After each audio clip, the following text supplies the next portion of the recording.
buenas tardes. Gracias por conectarse con nosotros a nuestros live de los martes, en donde estamos hablando temas que nos interesan a todos. Y antes de entrar en materia, quiero recordarles que la Cámara Colombiana de la Conciliación está prestando sus servicios de forma virtual, servicios en familia, conciliación en civil, arrendamientos, contratos comerciales, también prestamos servicios de tribunal de arbitramiento y tenemos autorización por parte del Ministerio de Justicia y del Derecho en trámites de insolvencia de persona natural no comerciante. Y hoy vamos a hablar de un tema muy importante y es la propiedad horizontal en tiempos de cuarentena. Para ello contamos con un invitado muy especial, que es el doctor Mauricio Caro. Doctor Mauricio, buenas tardes, gracias por acompañarnos en este live, pero quiero pues hacer la presentación. El doctor Mauricio es abogado de la Universidad Externado de Colombia, tiene una especialización en Derecho de los Negocios de la Universidad Externado de Colombia, Derecho Económico también, otra especialización de la Universidad Externado de Colombia. Es árbitro certificado por la Suprema Corte del Estado de Florida, de los Estados Unidos de América.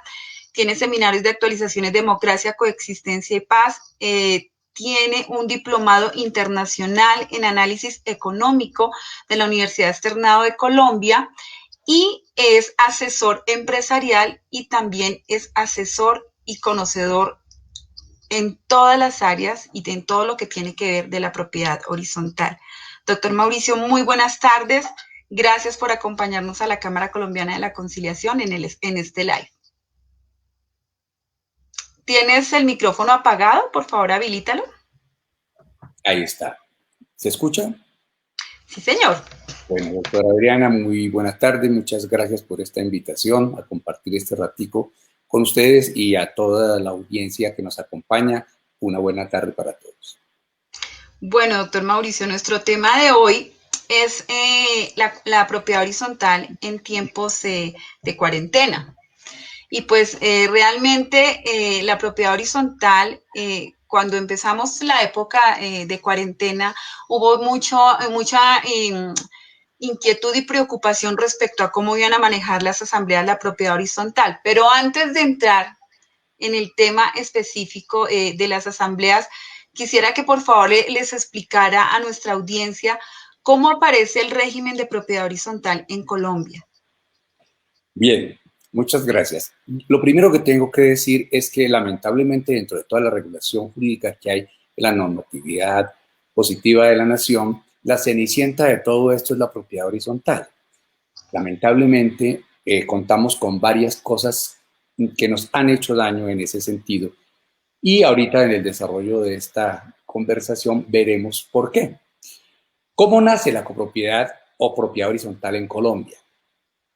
Resulta que esto es la consecuencia del problema que quienes tienen 20 añitos o algo cercano ahorita no van a entender muy bien tal vez, pero los que ya tenemos unos años más lo entendemos claramente, que fue el famoso Bogotazo del 9 de abril de 1948. Las ciudades se fueron llenando por el desplazamiento de muchas personas, por la violencia y demás, del campo, vinieron y entonces esa migración empezó a generar un desarrollo incipiente, sí, en su momento, pero que ya se vislumbraba iba a ser de gran envergadura a futuros. El 9 de abril, con la muerte, el asesinato de Jorge Eliezer Gaitán, hubo unos destrozos inmensos que acabaron prácticamente Bogotá y muchas otras partes de la nación también fueron afectadas. Eso hizo que el día siguiente, el 10 de abril del 48, se declarara el estado de sitio. El presidente Mariano Ospina Pérez en ese momento decreta el estado de sitio y dentro de ese momento, para poder ver cómo se tomaban las cosas de la reconstrucción de los bienes, tanto públicos como privados, que se destruyeron con esta situación y sin contar con antecedentes ni legislativos ni jurisprudenciales, porque no existían, pues tuvo que tomar algunas cosas de las que ya había en Europa, inclusive en Chile y en Brasil, y de allí aglutina 27 artículos en el decreto 1236 del 21 de abril de 1948.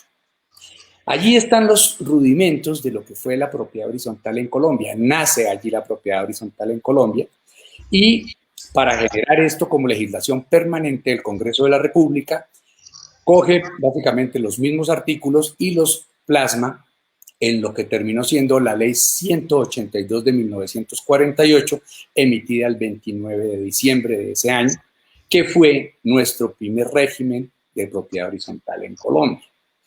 ¿Eso qué estaba regulando? Regulaba muchas cosas, pero a la vez tenía muchos vacíos porque no se conocían muchos detalles sobre la situación jurídica y tenía muchos vacíos en relación con lo que decía el Código Civil sobre la propiedad y demás, que como todos sabemos está amparada por la Constitución. Entonces era un híbrido que se estaba creando entre lo que son bienes privados y bienes comunes, situación totalmente pues extraña para nuestra legislación en aquel entonces. Con el pasar de los años, esto empieza a generar una cantidad de dificultades tanto para abogados como para jueces y para los mismos copropietarios, porque la situación, como digo, no tenía esos antecedentes que pudieran permitir algo que generara una directriz clara para el desarrollo de este tipo de comunidades que fueron las normas básicas las de la comunidad las que se aplicaron aquí. Pero entonces, claro, había un problema porque era una comunidad, pero había cosas que no eran comunes, había bienes privados. Y generó una situación que poco a poco, con el desarrollo de las vivencias diarias, pues fueron generando una tendencia que casi 40 años después, en la administración del presidente Betancourt, el Congreso emite la Ley 16 del año 85, que es aquella en donde le da un giro importante a la Ley 182. ¿Cuál es este giro? La Ley 182 nos hablaba de que esos bienes que estaban privados y comunes, o se nombraba un administrador para que los manejara, o se constituía una sociedad. Porque como digo, no había ese antecedente, entonces no se sabía cómo hacer la representación de esto. Y así duramos hasta el año 16. Hasta el año 85, con la ley 16. Esta ley, básicamente su diferencia sustancial en relación con la anterior, es que genera la creación de la persona jurídica al constituir la propiedad horizontal. Entonces, eso es fundamental porque nos permite entender que aquí ya hay una administración de unos bienes en una persona que va a tener una representación que sería el administrador de esos bienes en una persona jurídica que no es dueña de nada, pero que tiene esa figura creada por la ley para poder generar la representación. El mismo artículo 10 de esa ley nos dice que las personas que vienen con el régimen de la ley 182 del 48 pueden seguir en ese régimen. Y las que se quieran acomodar a la nueva legislación, pues que se acojan, pero debe decirse en su respectivo reglamento. El reglamento. Básicamente es eso. De allí empiezan a generarse otro tipo de problemas. ¿Por qué? Porque resulta que como en una no había una persona jurídica y en la otra sí, entonces había más confusión porque unos seguían con un régimen y el otro con el régimen anterior y con el nuevo. Todo esto generó muchas vivencias y muchos desgastes que terminaron recogiéndose un poco luego en el decreto 428 y luego se aglutina todo esto y toda esa experiencia recogida de fallos, recogida de vivencias de cada copropiedad y demás, en lo que terminó siendo la ley 675 el 3 de agosto del 2001, que es nuestro régimen actual de propiedad horizontal.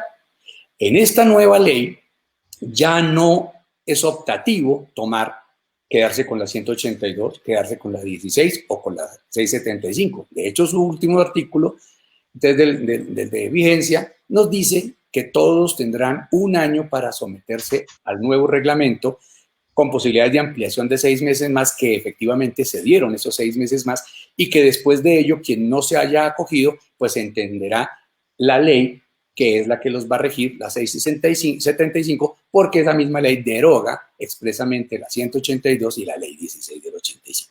Entonces, en ese marco es que se ha desarrollado nuestra propiedad horizontal en Colombia. Y esas son las normas que actualmente rigen la propiedad horizontal en Colombia. Ok, doctor. En este momento se supone que la gran mayoría de propiedades horizontales deben haber acogido sus reglamentos conforme lo establece la ley 675 del 2001. Pero si uno va y mira, la mayoría de reglamentos lo que hicieron fue un copy-paste de lo que decía la ley y no acomodaron los reglamentos a las necesidades de su propiedad horizontal. ¿Qué está pasando con esas propiedades horizontales?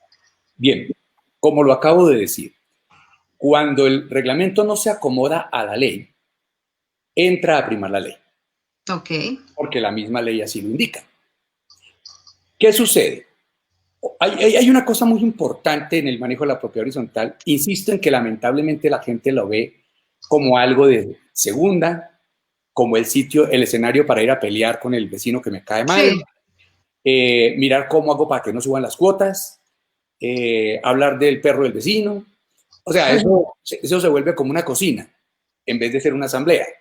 Nosotros necesitamos primero entender que la función de una asamblea en una copropiedad no es un campo de batalla.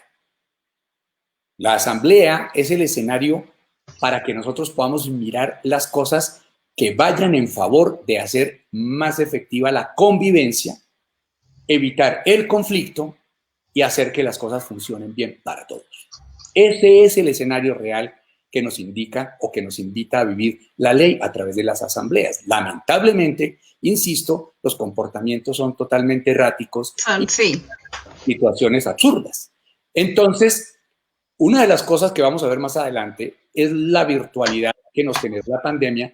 Miren, ustedes no se imaginan el resultado que hemos tenido en las que hemos venido haciendo, las asambleas que hemos venido haciendo virtuales, en donde la gente felicita el desarrollo de la asamblea. ¿Por qué? Porque no hay posibilidad de pelear. Claro. Porque se van a tocar estrictamente los temas que son recibir unos informes, mirar las cuentas, revisar los balances, aprobar los estados financieros o hacer las correcciones del caso, mirar los presupuestos y se acabó el problema. Entonces, esto ha depurado mucho desorden, mucha pérdida de tiempo, muchas cosas innecesarias que además son gran parte de aquella reticencia que hay de muchas personas a asistir. Por eso delegan y delegan y delegan poderes. Y a través de los poderes hemos visto fraudes cometidos en las copropiedades, como ustedes no se imaginan. Pero Fraudes. doctor, antes de entrar al tema de las asambleas, porque ese es un tema muy importante el que quiero que nosotros hablemos porque todavía se ha generado duda al respecto, quiero que hablemos de los órganos de la propiedad horizontal, porque usted bien lo acaba de decir que la gente tomó la propiedad horizontal como un campo de batalla entre vecinos y entonces yo voy a entrar al consejo de administración y entonces yo voy a hacer en el consejo de administración lo que yo quiera. No. ¿Cuáles son esos órganos que tiene la propiedad horizontal y cuáles son las funciones de cada uno de ellos? Excelente pregunta. Voy a complementarlo con lo anterior porque lo anterior nos lleva hasta acá. En lo anterior estábamos hablando de la legislación. Nosotros tenemos que entender cuál es la legislación aplicable a la propiedad horizontal. Entonces, lo primero que tenemos que entender es que la propiedad horizontal es una regulación jurídica totalmente autónoma e independiente de las otras áreas del derecho. No es comercial, no es netamente civil, es propiedad horizontal. Eso es muy importante entenderlo, porque una cosa es llenar vacíos por analogía y demás, pero otra cosa es que cuando hay norma expresa, esa es la que se aplica. Esa es la que aplica. Entonces hay que tener ese cuidado. Eso es lo primero. Entonces, ¿qué pasa? Hay una jerarquización de normas. Está la Constitución Nacional, que todos sabemos que es la norma de normas y por ende nadie puede estar por encima de sus reglamentaciones. Debajo de ello está la ley, en este caso que corresponde a la propiedad horizontal. Pero debajo de ello está el reglamento de propiedad horizontal. Debajo de ello está el manual de convivencia. Debajo de ello están las órdenes de la asamblea. Debajo de ello están las regulaciones que haga el Consejo de Administración cuando tiene la facultad para ello. Cuando tiene. Por eso, insisto en eso, porque la ley dice que cuando la asamblea le delegue al Consejo de Administración ciertas cosas, pues podrá hacerlo. Pero mientras no se lo delegue, no tiene la facultad. O sea, el Consejo de Administración no es un coadministrador, porque ha pasado mucho. No, para nada. De hecho, para allá vamos. Pero necesitaba explicar la jerarquización de cada uno perfecto. para entender cómo las vamos a aplicar. Entonces, fíjense ustedes, en realidad, ¿qué es el reglamento de propiedad horizontal? El reglamento de propiedad horizontal es una reglamentación de la ley, pero a nivel personal para cada copropiedad. Yo no me puedo salir de la ley, pero sí puedo colocar las cosas que sin salirme de ella me permitan desarrollar la forma correcta en que se desarrolla mi copropiedad, que puede ser diferente a la del vecino. Entonces, cada cual tiene el momento para regular su conducta o su comportamiento interno a través de su reglamento, cuando constituye la propiedad horizontal o cuando la asamblea, con el quórum calificado del 70%, como lo indica el artículo 46 de la ley y demás, permite una reforma que incorpore, que modifique o que pues sencillamente varíe o acomode situaciones que son propias de esa copropiedad y no de otra. Por eso es regulación personalísima de esa copropiedad.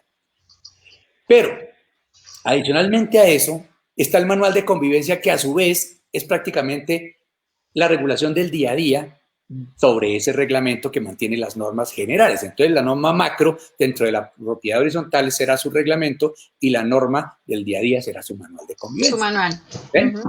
Entonces, bien, en ese entendido, veamos cuáles son los órganos y cómo operan, que es la siguiente pregunta que me acaba de hacer la doctora Adriana.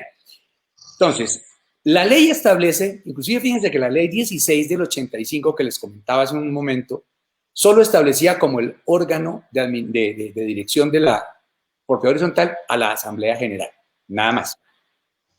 Sin embargo, la ley 675 nos habla de la Asamblea General, de la Administración y el Consejo, de esas tres. Pero, adicionalmente, aunque no lo coloca como un órgano de dirección, pero que es fundamental para que las cosas marchen correctamente, es la revisoría fiscal. Ahorita vamos a tocar eso. Entonces, ¿cómo opera esto? Básicamente amparados en las normas que ya hemos dicho y en la forma en que se deben aplicar jerárquicamente, la administración es quien debe ejecutar. ¿Quién es la administración? No es nada más ni nada menos que el representante legal. El representante legal. O sea, los actos de la administración obligan a la copropiedad siempre y cuando estén dentro de los parámetros normativos, porque si se salen de ahí, pues comprometerá la responsabilidad personal del administrador, pero hay que tener mucho cuidado con eso porque los que tienen ciertas costumbres un poco al margen de la ley saben hacer las cosas para que quede involucrada la copropiedad. Entonces, lo primero que debemos entender es que la asamblea es el órgano máximo y es el que da las directrices que no se pueden salir de las normas, como ya vimos. El que las va a ejecutar es el administrador, no el consejo. Y quien lo debe controlar, dirigir y orientar como consultor es el consejo. Luego, ahí tengo una pregunta. El doctor dice quien lo debe controlar. O sea que si por alguna razón el consejo tuvo conocimiento de algún acto del administrador, no lo controló, no ejerció su labor como consejero y en algún punto se está afectando la propiedad horizontal, ¿le cabe alguna responsabilidad al consejo de administración? Por supuesto. Por supuesto. Hay varios tipos de responsabilidad aquí. La responsabilidad fundamental que podría derivarse de una situación de esta, cuando no tiene que ver con un fraude o con una apropiación indebida de dineros que pues estaría dentro de los terrenos del derecho penal, sería la responsabilidad civil extracontractual derivada del incumplimiento de las funciones de cuidado que tiene que tener el Consejo de Administración. Por eso es tan importante entender que el Consejo no coadministra. El Consejo no da órdenes para que el administrador ejecute. Si ustedes revisan la ley, hay unos topes. La ley dice, mire, el administrador cuando se pase de ciertos topes, tiene que pedirle permiso al Consejo. ¿Eso qué quiere decir? Que no es que vayan haciendo como quieran y él va ejecutando y el otro sencillamente le dice vaya, haga. No. Él tiene que hacer un proyecto y por eso mensualmente debe emitir un informe detallado para la reunión de consejo en la que debe estar el revisor fiscal y entonces muestra qué es lo que está pasando y lo que sea de su competencia, por ejemplo, en el caso de las cuantías, lo que esté por debajo de la cuantía que tiene que pedir permiso al consejo, pues eso lo puede ejecutar sin pedirle permiso a nadie, porque el administrador es el que va a tener que entregar después su informe de cómo gestionó eso. Y cuando se lo entregue mensualmente al consejo, el consejo verá si eso está bien o está mal, para que tome las medidas correctivas a que haya lugar, para que cite a una asamblea si fuese necesario, para que reemplace al administrador. Recuerden ustedes que el artículo 50 de la ley 675 dice quién debe ser el administrador, y dice que el administrador lo debe elegir la Asamblea General cuando no haya consejo. Porque cuando hay consejo es competencia exclusiva del consejo elegir el administrador. Elegir al administrador. ¿Por qué es tan importante eso? Que parece como tonto. No, es porque como el consejo tiene una función de control, si el consejo ve que hay alguna situación indebida, irregular, en el comportamiento del administrador, tiene la facultad de moverlo inmediatamente para evitar un daño a la copropiedad. Y evitar que eventualmente en una asamblea, con el manejo de poderes que se suele hacer equivocadamente, pues vaya a haber gente que mantenga la situación y que permita durante el tiempo de una convocatoria, una asamblea, etcétera, que el administrador haga cosas indebidas. Por eso esa facultad tan importante que tiene el Consejo de Control le permite cambiar al administrador en un momento determinado. Entonces, cuando el Consejo no cumple sus funciones de cuidado, tiene responsabilidad, que la puede tener desde el punto de vista penal, si hubo gente involucrada o no en los desfalcos o en lo que sea, o desde el punto de vista civil, si hubo renuencia al deber de cuidado, o sea, se actuó con negligencia. Eso es muy importante, porque en la gran mayoría de los consejos del país, lo que se busca es mandar al administrador, haga, y el presidente del consejo se cree que es el dueño de la propiedad, equivocadamente, cuando lo que se busca es que sean un consultor. Por esa razón yo recomiendo siempre que al consejo no se postule cualquier persona. Debe postularse una persona que tenga unas capacidades mínimas de entender un balance, de entender una proyección económica básica, de entender algo en cuanto a las funciones que le competen a cada órgano, porque eso nos evitaría, por desconocedores, incurrir en responsabilidad. Ustedes recuerden que el Código Civil, el artículo 9, nos dice claramente el desconocimiento de la ley no excusa su cumplimiento. No es excusa. Entonces, y ya tenemos intervención de nuestros cibernautas. Perfecto. Bueno, dándole la bienvenida a todas las personas que se siguen conectando con nosotros, y pues también diciéndoles que pueden en estos momentos hacer las preguntas a través del chat, que con gusto yo sé que el doctor Caro, por su profesionalismo y todo el conocimiento que tiene acerca del tema, nos puede contestar. Doctor, hay una pregunta. Dice, pero si la asamblea quiere elegir existiendo consejo, ¿podría referente al administrador? No. La respuesta es no. La ley es muy precisa. La ley dice que cuando hay consejo es facultad exclusiva del consejo. A ver, ¿qué sucede ahí? Hay dos temas. ¿Cuándo es obligatorio tener consejo? Las copropiedades de vivienda tienen la facultad de tener o no un consejo. Las comerciales es obligatorio tenerlo. Entonces, cuando hay consejo, es facultad expresa del consejo. No puede la asamblea. Si la asamblea decide nombrar el administrador, ese nombramiento es nulo. Y lo que debería pasar en consecuencia es que si la autoridad competente, que son las alcaldías locales, quienes generan la representación legal como reconocimiento del nombramiento del administrador, detecta que hay un consejo y lo eligió la asamblea, debería rechazar el registro, porque no está por el órgano competente. Por eso siempre que se elige un representante legal, en este caso administrador, llámese así, cuando va a presentar su solicitud de reconocimiento de personería jurídica, debe tener el acta del consejo donde lo nombran. Entonces, por eso no es posible bajo ningún entendido que habiendo consejo, nombre el administrador la asamblea. Y aún así, si lo colocaran, por ejemplo, en el contrato del administrador, que dijeran si la asamblea lo nombra, porque primaría en ese caso la ley, o podríamos hablar es una convención especial. No, definitivamente no. Eso sería una cláusula viciada de nulidad. ¿Qué? Porque está violando la ley. Eso no se puede. Perfecto. Ana María París Cardoso nos pregunta, ¿actualmente existe algún órgano de control que vigile las gestiones de las administraciones? Bien, Ana, agradeciéndole a Ana María su pregunta, no. En realidad, la misma ley omitió generar órganos de control para las propiedades horizontales. Eso significa que la propiedad horizontal sencillamente se mueve dentro de lo que le permite la ley actual, que es la ley 675, pero no tiene, por ejemplo, la superintendencia o algún ministerio o algo que la vigile, que la controle como para que pudiera tener este tipo de controles. No hay control. ¿Cuál es el control? El control es cumplir la ley. El control es que la copropiedad entienda cómo es el mecanismo. Por eso me estoy tomando, digamos, abusando del tiempo de ustedes, estos minutos para poder explicar estas cosas que son del diario vivir y de tan mal conocimiento de las copropiedades. Eso nos genera los conflictos, porque es que yo quiero, porque yo digo, porque me conviene, porque es que mire, porque es que lo otro. No, esto es entender la ley, aprender la ley y saber aplicar la ley. Entonces, si la ley me dice que yo no puedo hacer sino esto o aquello, pues tengo que hacerlo. Por esa razón, si ustedes revisan el parágrafo del artículo 50 de la ley, nos dice, el parágrafo segundo nos dice que la persona que asuma la administración debe ser una persona idónea. Idónea. O sea, una persona capacitada para ello.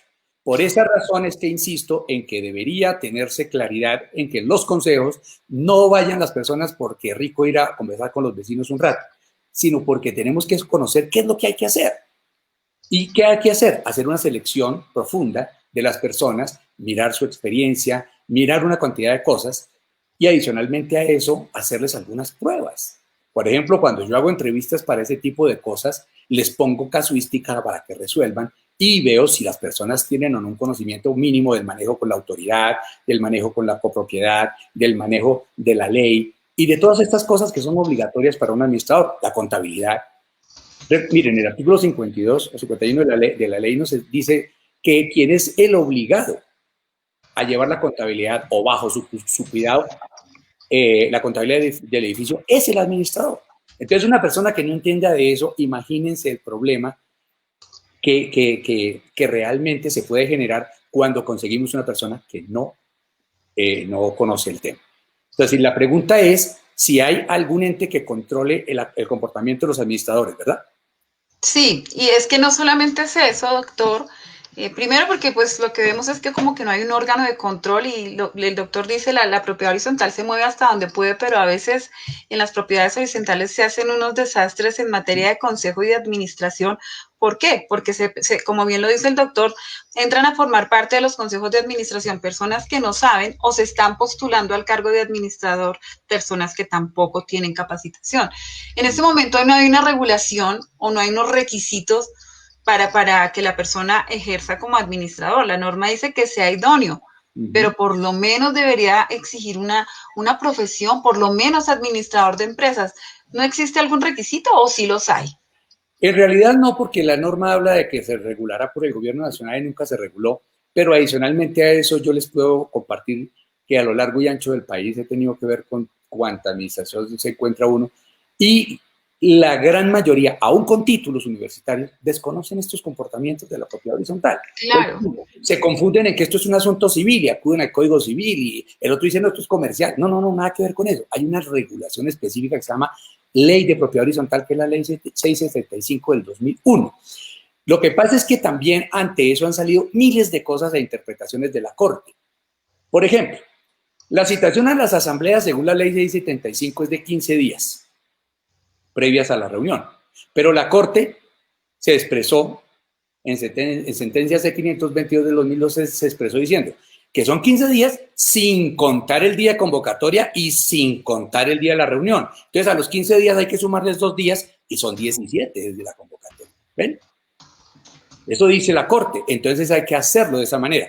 Quienes vayan a reformar un reglamento o algo, pues ya deben colocar los 17 días y están acogiendo lo que dice la Corte. Entonces, ¿Qué número de sentencia es, doctor? La C522. ¿De qué año? 2002. Listo, gracias, doctor. Bien. Bueno, Javier Abril nos pregunta, entonces, refiriéndonos a ese tema, que si hay alguna competencia laboral para poder ejercer como administrador de propiedad horizontal. Pues es un poco lo que decía la doctora Adriana ahorita. No hay competencias laborales porque en realidad no está reglamentada la materia. Pero lo que digo es que por eso es tan importante que mientras esto se regule, porque va a venir otra reforma de propiedad horizontal, de eso no les quepa la menor duda, para que no sea ahorita. pero con este problema de la pandemia, la virtualidad y demás, hay que entrar a regular más cosas. Ahorita vamos a llegar allá, pero no hay, lamentablemente, un norte preciso sobre el tema. Por eso insisto en que los consejos deben ser ocupados esos cargos por personas que entiendan la función. Ok, claro. Que comprendan para qué hagan ese filtro y para que adicionalmente a eso puedan evaluar las personas que están ejerciendo, porque la función del consejo no es administrar. Por favor, métanse eso en la cabeza. La función del consejo es controlar. Y orientar, como su nombre lo dice. Y autorizar lo que le toque. Entonces, por ejemplo, vamos a hacer una intervención para un mantenimiento y vale 10 millones y la autorización que yo tengo como administrador es solo de 5. Entonces, ¿qué tengo que hacer? Pedirle al presidente del consejo que convoque al consejo o que me autorice como administrador convocar al consejo.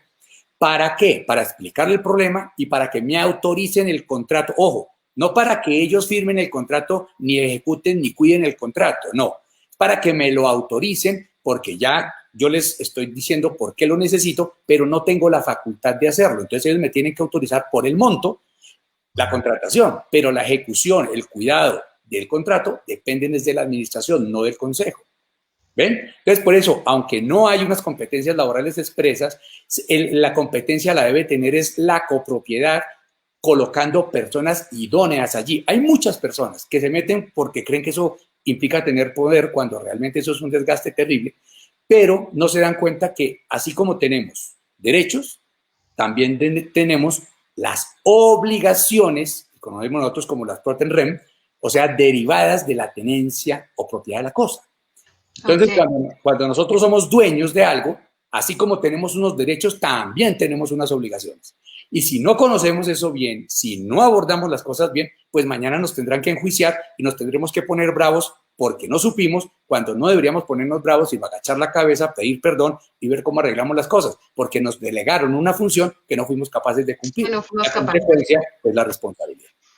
Claro, bueno, también quiero agradecer a nuestros aliados, a TOGESPER y a Data Inteligente. TOGESPER es una empresa dedicada a implementación de sistemas de gestión de calidad y de seguridad y salud en el trabajo. Los pueden encontrar en internet como TOGESPER y pues en estas propiedades horizontales que tal vez no le han hecho el seguimiento o no han implementado el sistema de gestión de seguridad y salud en el trabajo, TOGESPER los puede ayudar.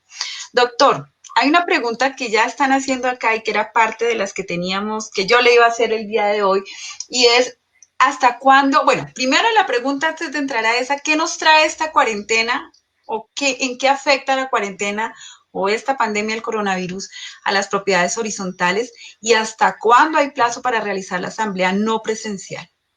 Bien, eso es una pregunta bastante amplia. Empecemos por el principio. La ley establece que durante cada año, en los primeros 3 meses, la asamblea se reunirá, dice la norma, por lo menos una vez al año se reunirá. Dentro de los 3 primeros meses, y si no se reúne debidamente convocada, se reunirá por derecho propio el primer día hábil del siguiente mes. Eso dice la ley. Entonces, ¿qué sucede? Nosotros estábamos en una condición normal hasta cuando llegó la pandemia. Fue declarada la emergencia sanitaria el 12 de marzo con la resolución 385 del Ministerio de Salud. Al día siguiente se emitió el decreto 398, ya vamos a verlo. Y después el 417, el 17 de marzo, que nos declaró la emergencia económica. Entonces, a ver, esto es muy importante entenderlo porque son cosas distintas. Una cosa es la emergencia sanitaria, que no tiene per se normatividad que se haya expedido, porque el ministerio no tiene esa facultad.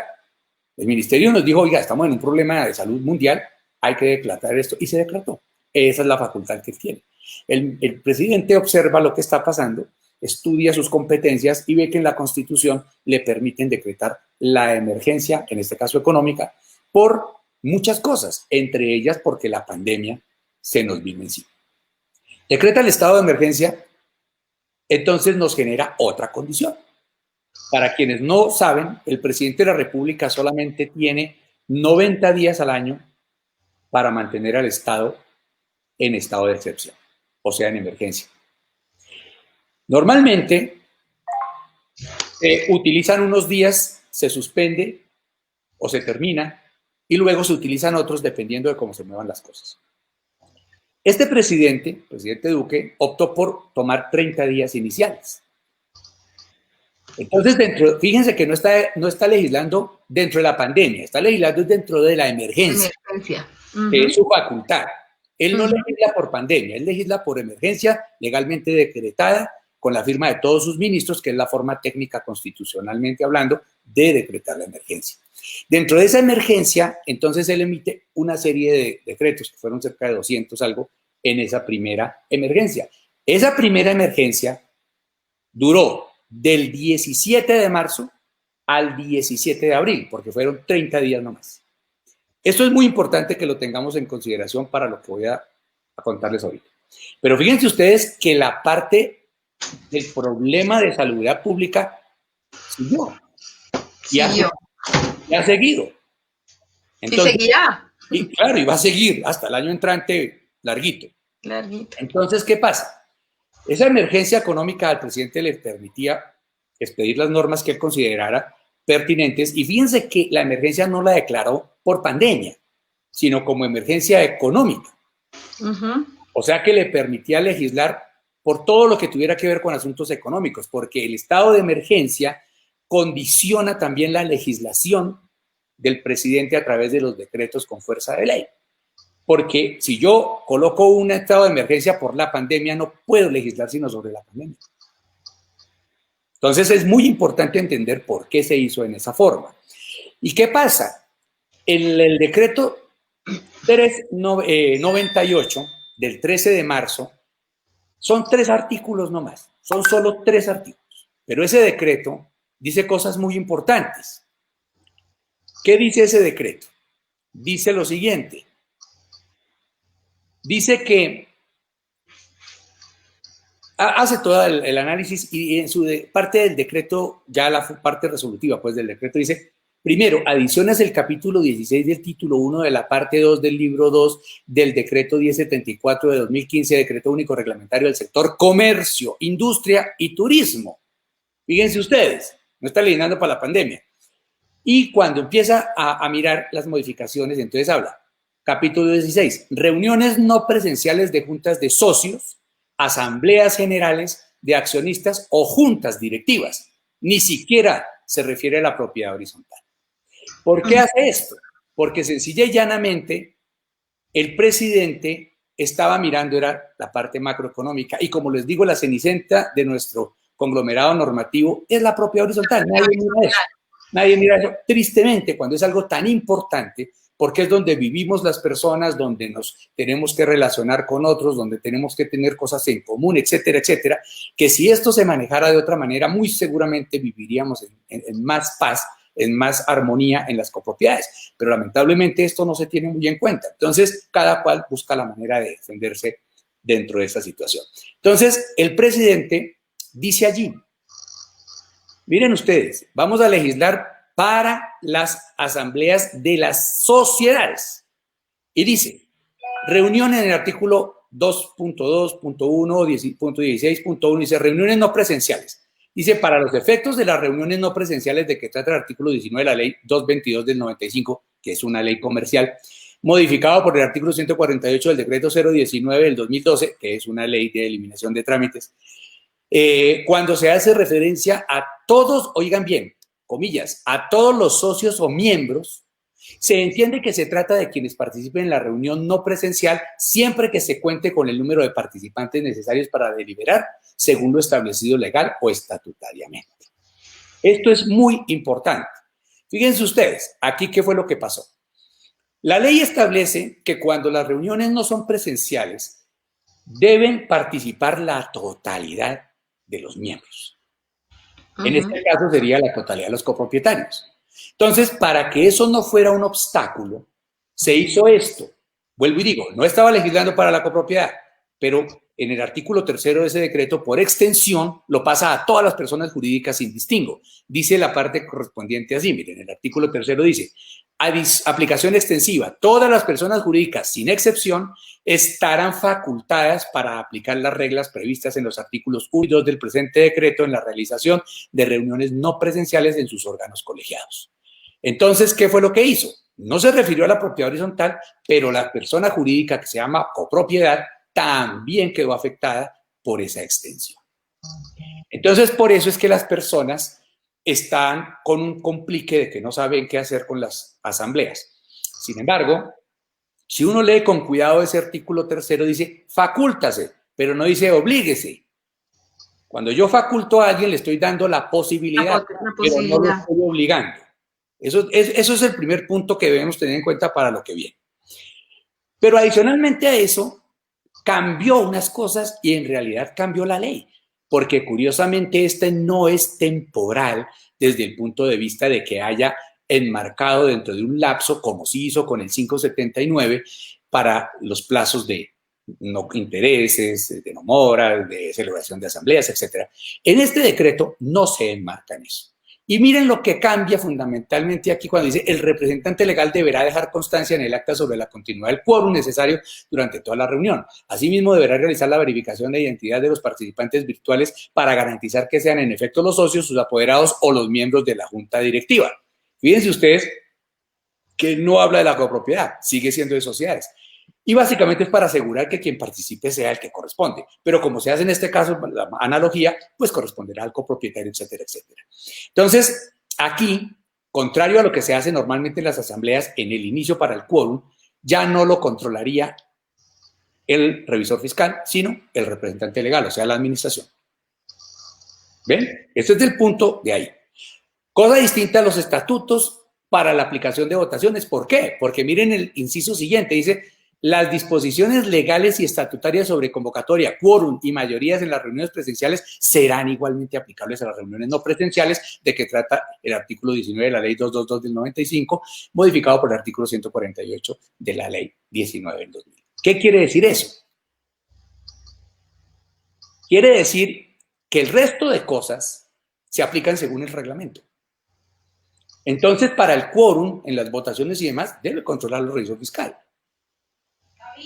¿Ven? Es diferente. Entonces, la instalación de la asamblea tiene que darse una vez verificado que hay el quórum. ¿Por quién? Por el representante legal.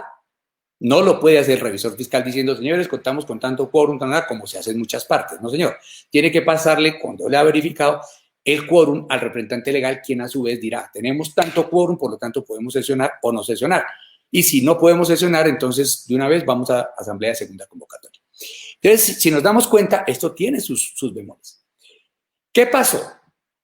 A raíz de esto, él emite un decreto, que es el 579 del año 2020, que se emitió el 15 de abril, o sea, estaba dentro de las facultades, porque las facultades se le vencían el 17. Y ese decreto trata de dos grandes partes relacionadas con inmuebles. La primera parte, que va hasta el artículo 5, alude básicamente a arrendamientos, a contratos sobre arrendamientos, etcétera, etcétera, etcétera, etcétera, a las suspensiones, a los acuerdos de pago, etcétera, etcétera. Lo que nos interesa en este momento es que esto viene hasta el artículo 6, que empieza la parte de propiedad horizontal. Perdón, el artículo 7, que empieza la parte de propiedad horizontal. 7. No se empieza a hablar ya de lo que tiene que ver con la competencia de las copropiedades. Y miren ustedes, toda la normatividad, desde el artículo 7 hasta el artículo 9, tiene que ver con plazo cierto. Es decir, todo lo enmarca desde la vigencia del presente decreto hasta el 30 de junio del 2020. Eso significa que esto es totalmente temporal. Cuando pasa la vigencia que está enmarcada en el decreto hasta el 30 de junio, se acaba la norma. El 1 de julio ya empezamos a utilizar las que venían rigiendo antes de que entrara ese decreto 579 del 2020 en vigencia. Entonces, fíjense lo importante. En este, ¿qué nos implica? Por ejemplo, el artículo 7 nos habla del fondo de imprevistos, que dice: durante el periodo comprendido entre la vigencia del presente decreto y el 30 de junio del 2020, Los administradores de las propiedades horizontales que hayan visto afectado su recaudo de cuotas de administración podrán hacer erogaciones con cargo al fondo de imprevistos para cubrir los gastos habituales de operación de la copropiedad, requiriendo únicamente la aprobación previa del Consejo de Administración. Miren ustedes cómo ahí mismo está generando la competencia de que les hablaba ahora sobre las autorizaciones. Ahí no dice que el Consejo podrá usar los recursos del fondo, es la administración, pero requerirá de la aprobación previa del Consejo. Son dos competencias diferentes. Entonces, fíjense ustedes que cuando eso se emite, nos está generando una condición normativa diferente a la que veníamos usando. Y así pasa todo el desarrollo de ese decreto. Viene una parte posterior, pues aquí habla del fondo de imprevistos. Si alguien quiere que expliquemos un poquito más del fondo de imprevistos, me lo dice ahorita, pero básicamente el punto central de esto es que para estas situaciones la norma estableció 4 parágrafos. Dice, el administrador deberá rendir un informe en la primera Asamblea General de Copropietarios que se adelante después de ejercida la atribución, está hablando del fondo de imprevistos, con cuentas comprobadas del uso de los recursos mencionados en el presente decreto. A su vez, deberá rendir informe de los gastos efectuados al revisor fiscal de la propiedad horizontal cuando lo viere. Eso confirma una vez más que lo que les digo, el revisor fiscal sigue ejerciendo sus funciones de revisoría fiscal, que es de control completo. El revisor fiscal no es el señor que vigila la contabilidad. Sáquense eso de la cabeza, por favor. El señor revisor fiscal tiene unas atribuciones de la ley 43 que le dice exactamente que tiene que controlar que la administración haga sus cosas bien, que se aplique la ley, que se apliquen las decisiones de la Asamblea, que se apliquen las decisiones del Consejo, que el Consejo cumpla con sus funciones, porque el revisor fiscal es el representante del control general de todos los copropietarios. Por eso es que el revisor fiscal lo elige la Asamblea. ¿Ven? Mientras que el contador lo puede elegir el administrador. ¿Por qué? Porque el contador le tiene que rendir cuentas a él porque según la ley el que está encargado y responde por la contabilidad es el administrador, no el revisor fiscal. Entonces, por esa razón es que se juegan estas competencias de elección diferentes. Entonces, cuando el administrador hace algún tipo de maromas de estas y no cuenta con la autorización, pues estaría inmerso en una cuestión complicada porque podría estar haciendo uso indebido de recursos porque no fueron autorizados, aunque el decreto lo diga. Claro. Pero es que el decreto le dice, usted los puede usar, pero tiene que pedirle permiso al Consejo. Entonces, claro. ¿Qué sucede? Pasan más cosas con este decreto. Dice, en el caso de que las copropiedades no cuenten con consejo de administración y en el evento en que sea estrictamente necesario usar más del 50% del fondo de imprevistos, el administrador deberá convocar a la Asamblea General de Propietarios no presencial de que trata el artículo 42 de la ley 675 del 2001 para obtener su aprobación. Fíjense una vez más que es que aquí no viene a hacer lo que se le antoje. Si no hay consejo, por haber 12 razones, porque como dijimos hace un rato, hay copropiedades que no tienen consejo, entonces tiene que citar a la Asamblea. O sea, no puede hacer uso de esos recursos sin autorización previa, bien del Consejo o bien de la Asamblea. O bien de la Asamblea. ¿Sí? Y además tiene que rendir un informe, que si hay un revisor fiscal, pues se lo tendrá que rendir al Consejo si lo hay y al revisor fiscal. Que ahí es donde está el control. Por eso les digo, es tan importante la función de control, tanto del Consejo como del revisor fiscal. Les doy una recomendación. Los señores del Consejo, apártense de la administración. Apártense de la administración, contrólenla, vigílenla, haga que les entregue las cuentas, ustedes estudien los casos, denle orientación, denle consultoría, pero no administren con ellos, no coadministren, porque están inmersos en la responsabilidad, además por hacer cosas que no les corresponden. Estarían extrapasando sus funciones, están extralimitando sus funciones. La mejor recomendación para que una copropiedad funcione bien es tener un administrador idóneo y un consejo idóneo que pueda controlar al administrador, que lo deje trabajar dentro de sus competencias. Miren, hay muchos administradores que lo único que quieren es que el consejo les apruebe todo, y se meten en un problema y después el consejo me lo aprobó. El consejo me lo aprobó. Ojo con eso. Porque si hay alguna persona un poquito juiciosa en el estudio y se da cuenta que eventualmente el Consejo aprobó algo para lo que no tenía competencia, pues tendrá que responder el Consejo por haber hecho lo que no podía hacer.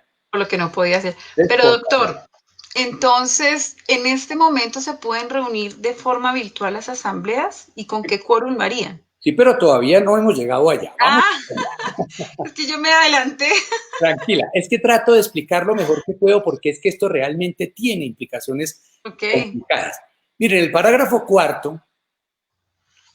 tercero de este mismo decreto que estamos leyendo nos dice, en aquellas copropiedades de uso comercial o mixto que sea necesario contratar servicios de sanidad o relacionados con el fin de mitigar el riesgo del COVID-19, podrán hacer uso del fondo de imprevistos en los términos señalados siempre y cuando se garantice el cubrimiento del pago de los servicios mencionados en el seguro de incendio del presente artículo. Bien, el parágrafo cuarto dice, durante el periodo comprendido entre la vigencia del presente decreto y el 30 de junio de 2020, el pago de las cuotas de administración de zonas comunes podrá realizarse en cualquier momento de cada mes sin intereses de mora, penalidad o sanción alguna proveniente de la ley o de acuerdos entre las partes. De existir descuentos aprobados en cada administración, serán aplicables las mismas reglas del inciso anterior. Ojo con esto, supremamente importante. Para los señores contadores, ustedes no pueden, ni la administración, ni el consejo, decirle a la gente, es que el programa liquida así. Eso sí que es un error. Que es que el programa nos liquida el interés del mes, entonces yo le cobro el mesecito. No, qué pena. Si yo me pasé 2 días, me cobran 2 días, no el mes. Hay que tener cuidado con eso. Suele suceder mucho en las copropiedades porque las copropiedades tienen varias formas del recaudo de las expensas comunes. Una de ellas es el pago de la cuota, sin más ni más, y le dan a la gente, por ejemplo, los primeros 5 días del mes. Si se pasó al sexto, entra en mora. Otra de ellas es hasta el 15 con descuento del tanto. Otra de ellas es hasta el 30 sin descuento de ninguna naturaleza. Entonces, dependiendo de lo que tenga cada copropiedad establecido, que esas son reglas del juego internas de la copropiedad, entonces se mirará si se aplica o no la mora. ¿Qué dice ese parágrafo? Dice, desde el 18 de abril hasta el 30 de junio, ojo, en cualquier momento de cada mes, puedo pagar mi cuota. ¿Qué quiere decir eso? Que si a mí me decían, entre el 1 y el 5 tiene que pagar o el 6 entra en mora, no se me ha acabado el mes de abril, entonces como es dentro del mes, no me pueden aplicar la mora y puedo pagar hasta el 30 de abril esa misma cuota sin mora y si hay descuentos, me los tienen que dar también. Es lo que dice la norma. Adicionalmente a ello, pasa lo mismo con mayo y con junio, pero no como muchos han interpretado equivocadamente, que es que la cuota de abril, de mayo y de junio la pago el 30 de junio. No. Eso no dice la norma. O sea, no aglutino los 3 meses o 2 meses y medio para pagarlos el último día. Eso no dice la norma. Lo que dice es pagar dentro de cada mes, en cualquier día de cada mes. O sea, lo que es la cuota de abril, la debo pagar máximo hasta el 30 de abril. Lo que es la de mayo, máximo hasta el 31 de mayo. Y lo que es la de junio, máximo hasta el 30 de junio. Sin penalidades y con descuentos. Eso es bien importante. Ahora bien, resulta que tenemos otro problema adicional allí. Cuando ya habla de los descuentos, de las asambleas y los reajustes de las cuotas de administración, esos dos son puntos que están generando mucho escozor en las controversias, sí. Mucho escozor. ¿Por qué? Porque ahorita les explico por qué no se debe hacer eso. Lamentablemente la legislación, como estamos viendo, fue un poco apresurada por la emergencia, pero no fue cuidadosa en determinar los aspectos propios de la cotidianidad de las copropiedades. Entonces, fíjense ustedes que el artículo 8 nos dice asambleas de propiedad horizontal, las reuniones ordinarias de asamblea, solo las ordinarias de asambleas de edificaciones sujetas al régimen de propiedad horizontal de que trata la ley 675 del 2001, podrán efectuarse y da 2 opciones. La opción 1 es en forma virtual durante el periodo comprendido entre la vigencia del presente decreto y el 30 de junio del 2020, siguiendo los requerimientos del artículo 42 de la ley 675 del 2001, que todos ustedes saben es la de no presenciales, y el artículo 16 del título primero de la parte 2 del libro 2 del decreto 1074 del 2015, decreto único reglamentario del sector comercio, industria y turismo y demás normas legales reglamentariamente vigentes aplicables a la materia. Como se dan cuenta, en lo que vimos anteriormente en el decreto 398, de este capítulo 16 era el que nos hablaban cuando hicieron la modificación que les expliqué anteriormente. Entonces dice que tenemos que seguir esas 2 normas. El decreto 398 básicamente, porque está modificado por el decreto anterior, y la ley 675. Y tenemos que hacerlo de acuerdo con lo que establece para las asambleas no presenciales, el artículo 42 de esa ley. Pero nos da la posibilidad de la virtualidad. Y solamente hasta el 30 de junio. El numeral segundo de ese mismo artículo octavo dice, de manera presencial, a más tardar dentro del mes calendario siguiente a la finalización de la declaratoria de emergencia económica, social y ecológica. Fíjense ustedes, a la terminación de la emergencia económica, social, económica, no ecológica, no dice de la pandemia. De la pandemia. Que debió haber sido así.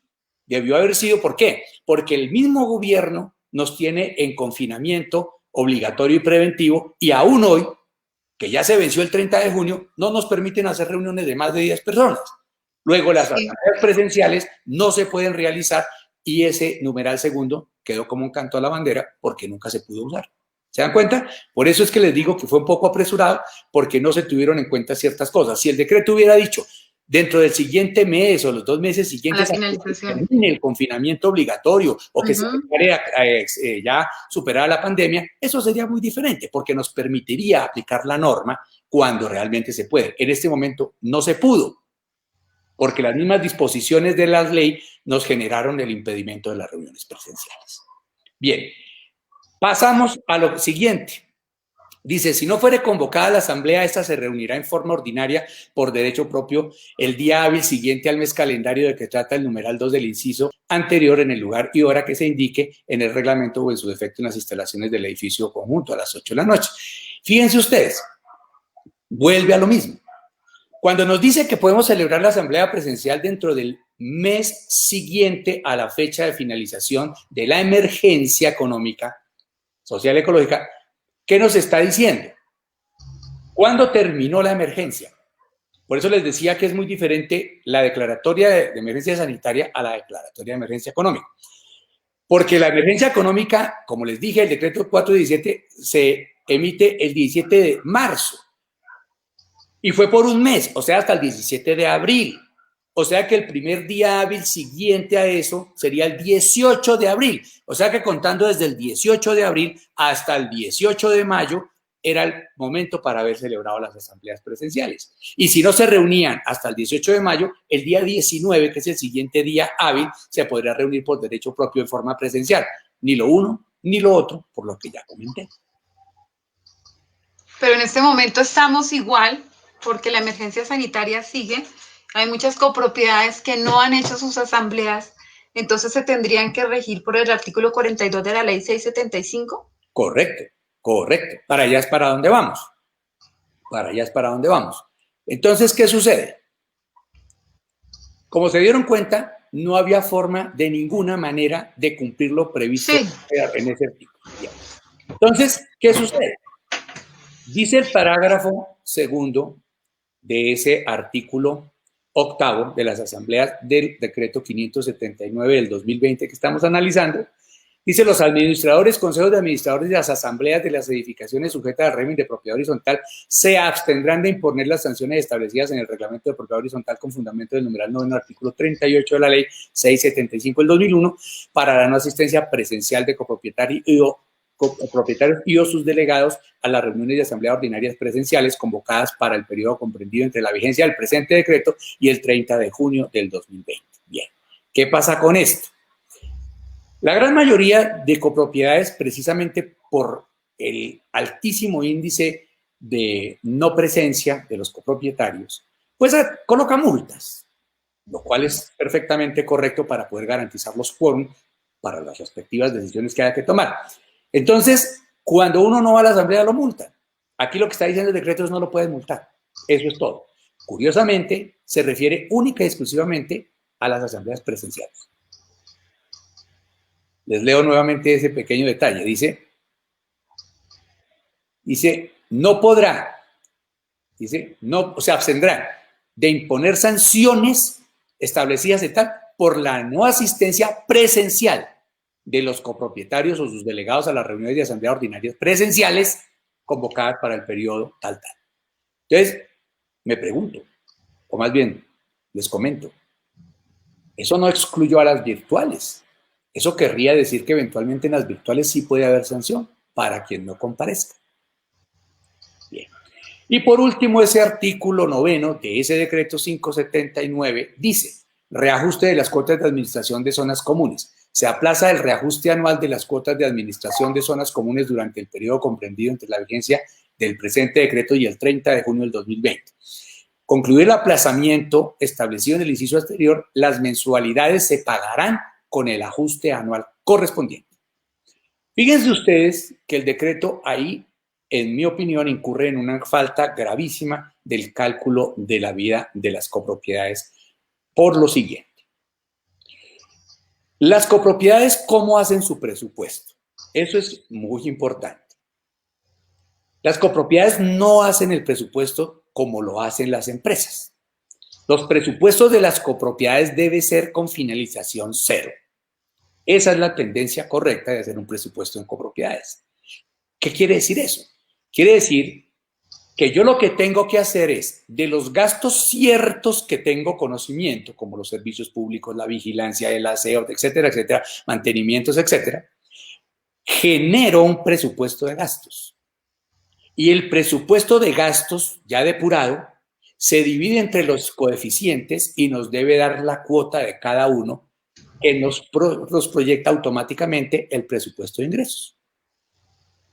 ¿Por qué? Porque en las copropiedades el fin es que el ingreso pague el gasto, no que queden excedentes ni haya déficits.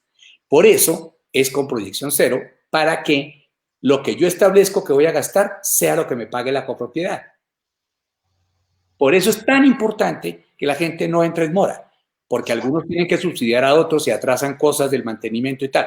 Esto es delicadísimo porque todas las copropiedades tienen el problema de los dineros, debido a que, primero, yo no he podido entender cómo, si yo soy dueño de un bien, así como cuido mi carro y lo limpio y lo policho y lo mando sincronizar y le cambio las llantas y lo tengo bien, ¿por qué no me preocupo igual por mi inmueble en el que vivo o el que tengo en arriendo o lo que sea? ¿Por qué? Porque es que resulta que eso es mío, eso es una inversión mía o es parte de mi patrimonio o lo que sea. Cuando yo dejo de meterle el dinero que corresponde al mantenimiento de ese bien, se va depreciando. Va a depreciar. Entonces, el que se está haciendo daño soy yo. Entonces, por esa razón no he podido comprender por qué en las copropiedades, si ustedes van a cenar, entonces van con la familia y les costó 500,000 por la comida, más no importa. Tenían calculados 300, les costó 800, no importa, hay que pagar la comida a la familia. Pero les piden 50,000 pesos más en la cuota para atender su inmueble, que es suyo, que es su inversión, que debe cuidar, y salen a echar tiros. Eso es absurdo. Eso es absurdo. Tenemos que entender, por un lado, que el sentido de pertenencia es el que nos hace mantener las cosas bien. Lo que pasa es que sí es importante tener los controles adecuados para que el dinero se gaste en eso, por lo que acabo de explicar. Los proyectos de presupuesto y lo que se aprueba en presupuestos en las copropiedades debe ser con finalización cero. Es decir, uno le puede quedar un poquito menos o un poquito más o lo que sea, pero es por lo que se llama presupuesto, porque uno hace un estimado. Sí, un estimado.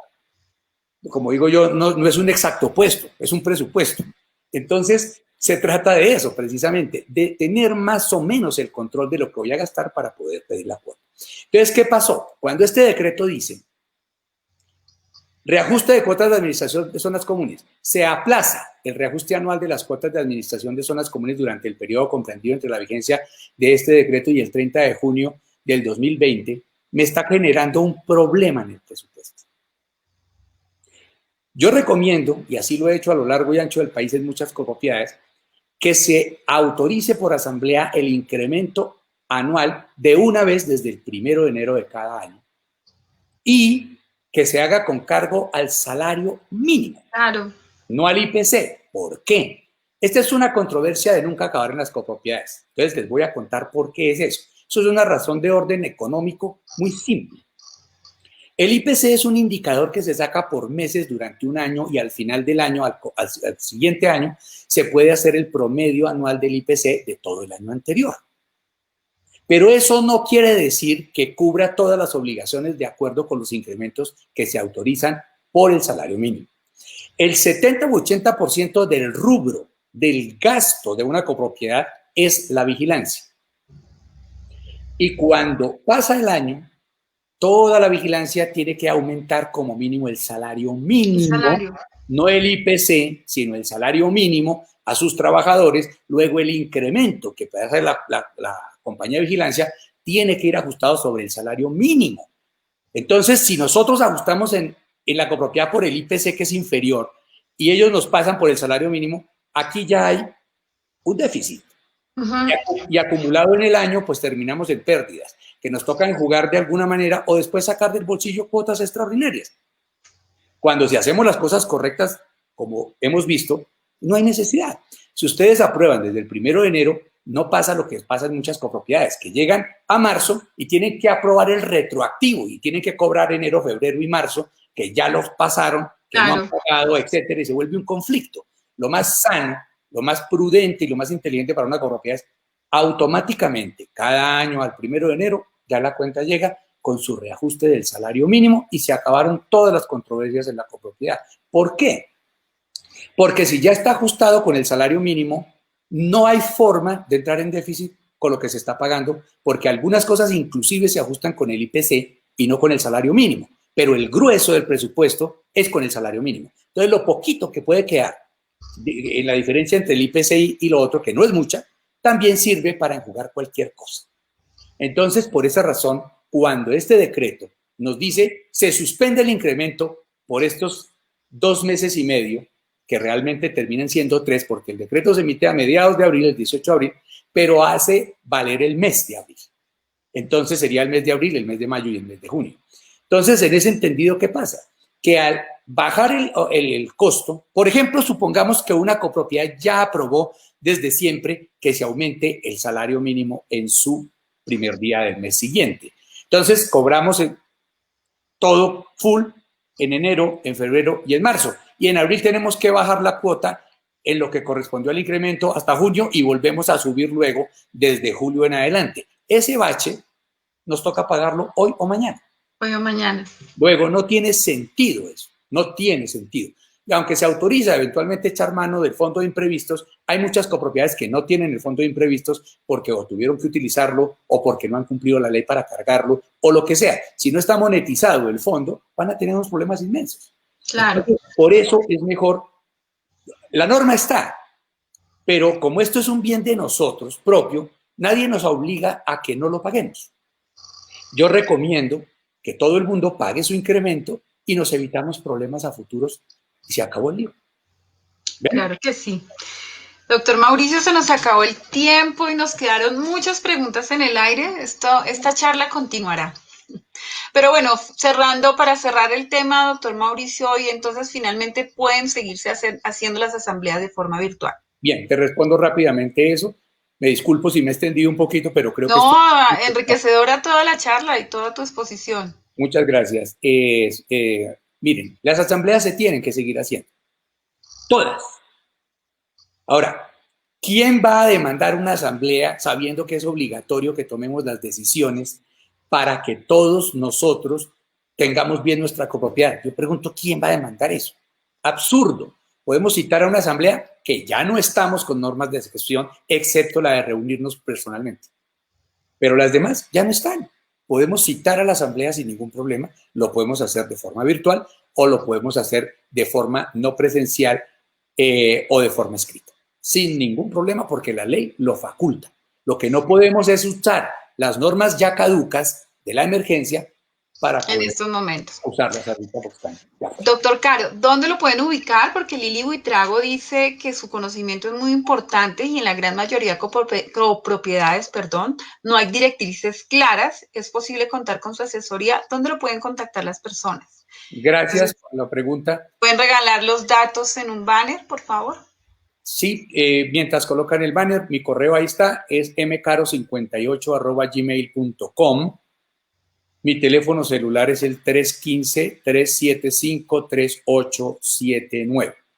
De todas maneras, les cuento que debido a todo esto y que de muchas partes de la topografía colombiana me han llamado, hemos empezado precisamente ahora, que no era... Perdón, doctor, lo interrumpo. Hay una pregunta que nos hace Liliana Arteaga Salvador y es referente a este tema.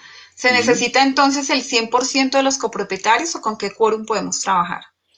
A ver, hay dos situaciones. Miren ustedes, el decreto 398 que ya explicamos hace una salvedad y ese decreto no es temporal, por eso se los dije. Ese es modificatorio de la ley, pero hay que tener mucho cuidado con lo siguiente.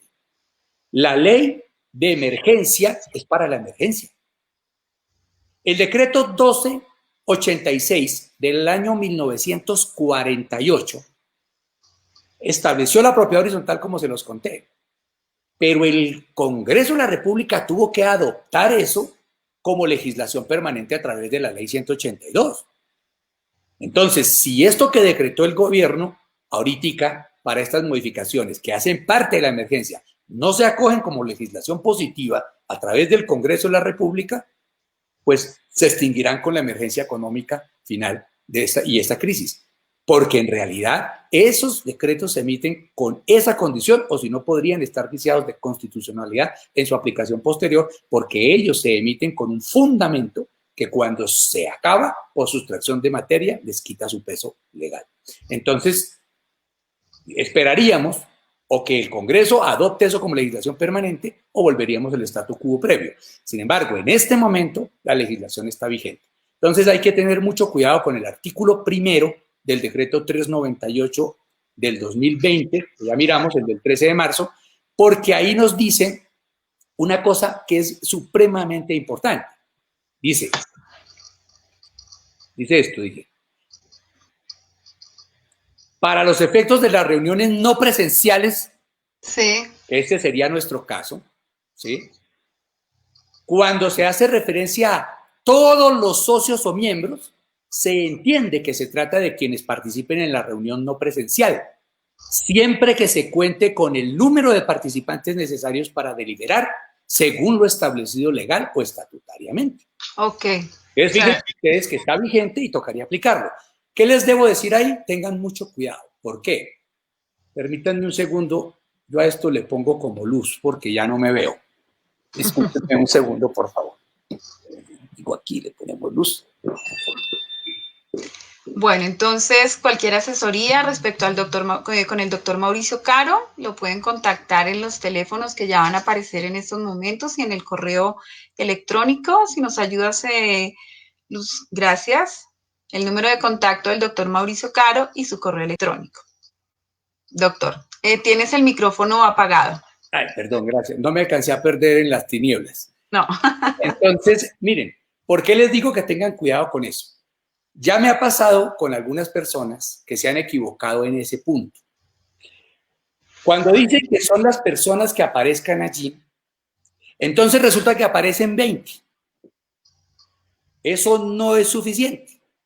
Ustedes tienen que mirar dentro del orden del día qué puntos van a tratar y qué quórum van a necesitar para cada uno de ellos. Por ejemplo, si ustedes van a aprobar presupuesto y unos estados financieros, con el 50+1 de los votos, okay, ya pasó. Luego, como mínimo, a la reunión debe comparecer el 51%. ¿Ven? ¿Por qué? No es solamente los que comparezcan, sino que hagan el quórum mínimo para poder. Por necesario. Pero cuando se refiere, por ejemplo, a alguno de los eventos consagrados en el artículo 46 de la ley 675, que son los de ocasiones especiales con mayoría calificada del 70%, entonces, ojo, aún en primera convocatoria o en segunda convocatoria, que se puede sesionar con cualquier número, ahí sí no importa si es el 51, el 20 o el 2, no importa. Pero en ese caso, voy a tocar un punto de esos, obligatoriamente debo tener el 70%. Okay. Muchas gracias, doctor Caro. Contestada la pregunta. Bueno, muchas gracias a todos por acompañarnos hoy. Doctor Caro, le tocó acompañarnos el otro martes. ¿Contamos con su presencia? Espero no habernos aburrido mucho y si es así, con mucho gusto estoy aquí el próximo martes. No, realmente los comentarios son de agradecimiento porque pues su experiencia salta a la vista, doctor, y su conocimiento normativo también, y creo que nos ha aclarado muchas dudas. Nos vemos entonces el otro martes, continuaremos con esta charla. Por favor, anoten sus preguntas y todas aquellas que no alcanzamos a hacer por el tiempo las vamos a hacer ese día. Y bueno, feliz fin de semana, doctor Mauricio, muchas gracias y gracias a todos por conectarse. Hasta luego. Gracias y feliz fin de semana.